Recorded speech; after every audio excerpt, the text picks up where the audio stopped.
Bismillahirrahmanirrahim. Assalamualaikum warahmatullahi wabarakatuh.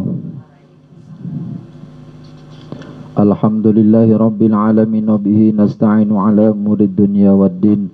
Assalatu wassalamu ala asyrafil anbiya'i wal mursalin sayyidina wa habibina wa syafi'ina wa qurrati a'yunina sayyidina wa maulana Muhammadin wa ala alihi wa sahbihi ajma'in, amma ba'da. Rabbi syarah li sadri wa yassir li amri wahlul 'uqdatam min lisani yafqahu qawli. Raditu billahi rabba wa bil islami dina wa bi Muhammadin nabiyyan wa rasula. Rabbi zidni ilma warzuqni fahma, amin ya rabbal alamin. Mari bersyukur pada Allah dengan memperbanyak bacaan hamdalah. Alhamdulillah, alhamdulillah, alhamdulillahi rabbil alamin. Pada sore hari ini, siang hari ini kita diberikan kesempatan oleh Allah bertemu lagi dalam majlis yang insyaallah majlis yang mulia, majlis yang utama di sisi Allah Subhanahu wa taala, yakni majlis Al-Qur'anul Karim. Mudah-mudahan Allah Subhanahu wa taala senantiasa melimpahkan ridhona, melimpahkan ridhonya, melimpahkan rahmatnya kepada kita semuanya. Amin ya rabbal alamin. Alhamdulillah. Allahumma salli wa sallim wa barik ala Sayyidina Muhammad. Mudah-mudahan kita semuanya kelak mendapatkan syafaat di yaumul qiyamah nanti. Amin ya rabbal alamin. Bismillahirrahmanirrahim. Nawaitu thalabul ilmi lillahi ta'ala. Jamaah sekalian dirahmati Allah Subhanahu wa taala, kita masih membahas tentang larangan-larangan yang berkaitan dengan kurban, episode yang kedua. Kalau kemarin episode yang pertama sampai pada memberi upah tukang jagal, okay? Bismillahirrahmanirrahim. Saya akan sambung dari pengupah tukang jagal, ya. Larangan yang kedua, B, mengupah jagal dengan bagian tubuh hewan. Para pemirsa yang dimuliakan Allah Subhanahu wa taala dan para jamaah Miftahul Jannah dan juga jamaah-jamaah yang lain, jamaah Musalla Al-Ghafur yang juga saya doakan dimuliakan Allah Subhanahu wa taala, jamaah Majelis Ta'lim Al-Ikhlas, ya, khususnya jamaah Majelis Ta'lim Ibrahim, di mana di sini bertempat di tempat kediaman Ibu Hajah Nur. Mudah-mudahan tempat ini menjadi tempat yang barokah, tempat yang bisa mengantarkan Ibu Hajah Nur beserta keluarga menjadi akhir yang husnul khotimah. Amin ya rabbal alamin. Tapi jangan sekarang, ya, nanti aja, okay? Siapa yang mau duluan, Bu? Oh ya, semua mesem kalau ditawari duluan. Masya Allah. Mudah-mudahan siapapun yang mendahului kita, ya, kita berharap memohon kepada Allah mudah-mudahan dalam keadaan husnul khotimah membaca la ilaha illallah Muhammadur Rasulullah sallallahu alaihi wasallam, dan juga kita berharap memohon kepada Allah kelak dibangkitkan dari alam kubur kita menuju pada mahsyarnya Allah Subhanahu wa taala membaca la ilaha illallah Muhammadur Rasulullah sallallahu alaihi wasallam. Amin ya rabbal alamin. Bismillahirrahmanirrahim. Larangan mengupah jagal dengan bagian tubuh hewan, ya. Proses profesi dari tukang jagal ini amatlah tidak semua orang bisa. Jadi ada orang-orang khusus, akan tetapi di banyak tempat, ya, di mana-mana ini banyak tempat, ya, bukan di mana-mana tapi pada banyak tempat yang kebiasaan orang-orang yang belum mengetahui secara jelas tentang hukum-hukum yang berkaitan dengan hewan kurban ini, kadang-kadang dikasih kepalanya, kakinya, minta buntutnya, minta hatinya, begitu, Bu. Kadang-kadang terus minta apa itu yang babatnya, kadang-kadang bisa juga, pokoknya request kadang-kadang. Ya, ini larangan. Nah, larangan mengupah tukang jagal atau tukang sembelih dengan anggota hewan tersebut, ya semuanya, dari kulitnya, dari dagingnya, ya tanduknya pun tidak boleh. Ya, nah, ini tak kasih tanduk, ini tanduknya sakti umpamanya, tidak boleh. Ya, tidak boleh. Terus bagaimana dengan cara memberi upah? Ya, yang pertama, memberi upah buat jagal sapi, jagal kerbau, jagal unta atau tukang jagal kambing, ini adalah keharusan, ya. Boleh mengupah dan juga hukumnya wajib, ya harus. Ya, dengan apa? Ya dengan seperti Rasulullah Shallallahu Alaihi Wasallam di dalam hadis di sini nanti kita akan sebutkan, ya karena ini masih begitu panjang lebar ya. Di sini adalah dengan kerelaan yang mempunyai kurban, atau misalkan ini ibu ada 7 orang, ya sapi, patungan sapi, kemudian butuh tukang jagal 1 yang menyembelih. Maka ibu sepakat, orang 7 ini berapa ini kita mau bayar tukang jagal? Itu berarti kita iuran 50.000. Satu sapi berarti 350.000. Itu disatukan nanti amplopnya, ya. Dan tidak ada embel-embel dikasih apapun dari hewan kurban, kecuali dia mustahik menjadi tetangga kita atau masyarakat di sekitar kita yang memang termasuk mendapatkan bagian karena termasuk tetangga.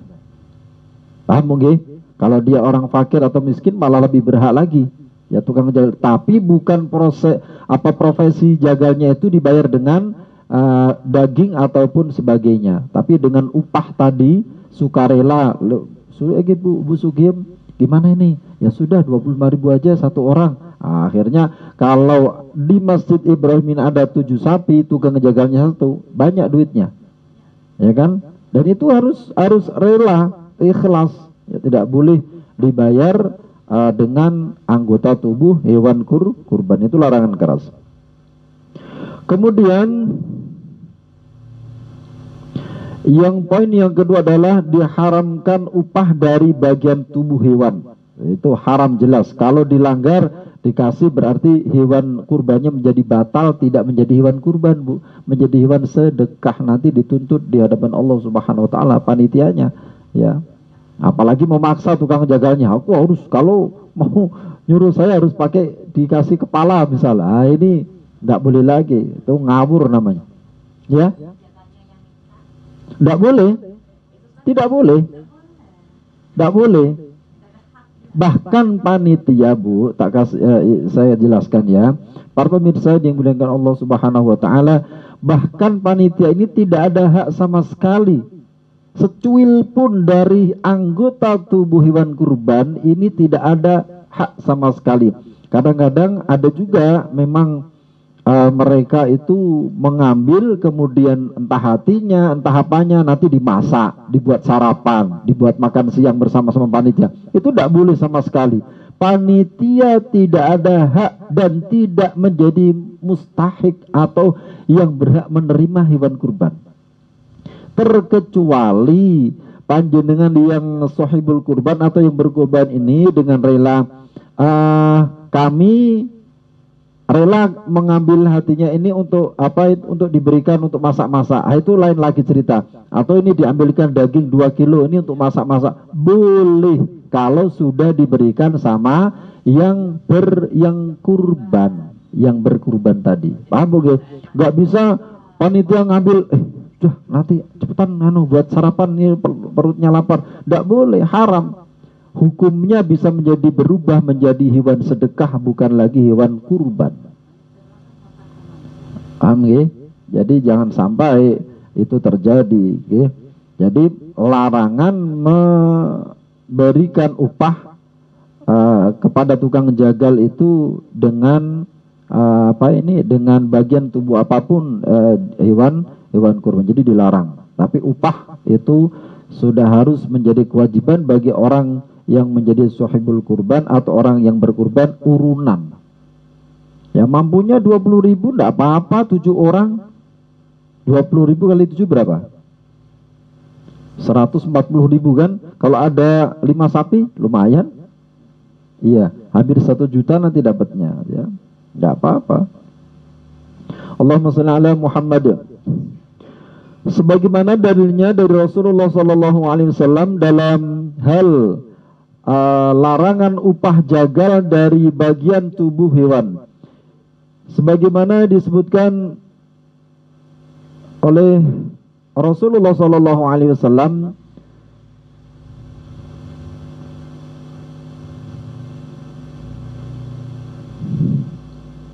sebagai berikut. Rasulullah sallallahu alaihi wasallam memerintahkanku untuk mengurusi unta-unta kurban beliau. Ada sahabat yang disuruh beliau untuk mengurusi hewan-hewan kurban. Aku menyedekahkan daging, kulit dan jihalnya, yakni kulit yang ditaruh pada punggung unta untuk melindungi dari dingin. Aku tidak memberi sesuatu pun dari hasil sembelihan kurban kepada tukang jagal. Beliau bersabda, kami akan memberi upah kepada tukang jagal dari uang kami sendiri. Hadis rawahu Imam Muslim. Kalau sudah hadis riwayat Imam Muslim ini adalah sahih ya. Hadis yang sahih itu ada 2, Imam Bukhari dan Imam Muslim. Ini karya manusia tersahih ya sejagat. Jadi dua ulama ini benar-benar membuat satu karya, hadis sahih Bukhari dan hadis sahih Muslim. Ini benar-benar karya yang paling sahih di antara hadis-hadis. Jadi begitulah kurang lebihnya. Wallahu a'lam bishawab. Kemudian dalil yang kedua, B, dalil larangan menjual kulit hewan kurban. Sebagaimana yang telah lalu kita sampaikan, mamba'a jilda udhiyatihi fala udhiyatalahu. Orang yang menjual kulit hewan kurban maka tidak ada kurban baginya. Hadis rawahu Al-Hakim. Hadis ini menyebutkan haramnya menjual kulit hewan kurban, maka mengupah jagal dengan kulit atau bagian tubuh lainnya hukumnya haram, sebab sama juga seperti kita menjualnya kepada pihak lain. Wallahu alam. Kemudian yang keempat, pendapat yang membolehkan. Ada pendapat juga yang membolehkan, tapi kita harus cermati dulu. Namun kalau kita cari-cari dalam literatur, tentu adakah perbedaan ya. Pendapat dalam larangan mengupah jagal ini ternyata memang bisa kita temukan. Jadi kalau kita cari-cari di dalam rujukan-rujukan kitab itu ternyata ada ya. Nah kemudian ternyata ada satu pendapat ulama, satu saja Bu. Jadi ribuan ulama itu yang berpendapat cuma satu. Ya, cuma ada satu ulama yang membolehkan memberikan upah kepada tukang jagal dengan kulit, yaitu Al-Hasan Al-Basri ya, yang merupakan sosok tabi'in di masa lalu. Beliau mengatakan boleh memberi jagal upah dengan kulit, tapi tidak berhenti di situ. Namun pendapat ini tentu tidak diterima oleh banyak ulama. Salah satunya Al-Imam An-Nawawi rahimahullah ta'ala. Beliau Imam An-Nawawi menyangkal ya, membantah ya, kemudian mematahkan pendapat ini. Beliau menyanggah pernyataan Al-Hasan Al-Basri tersebut dan mengomentari bahwa perkataan beliau ini telah membuang sunnah. Jadi pendapat beliau ini kalau dijalankan maka sunnah Nabi hilang.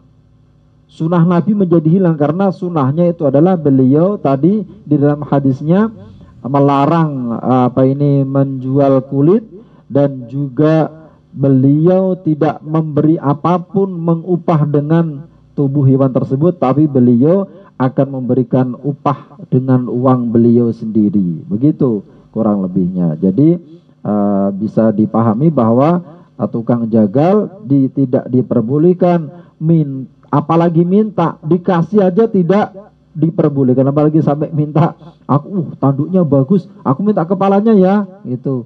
Nah, itu tidak boleh ya.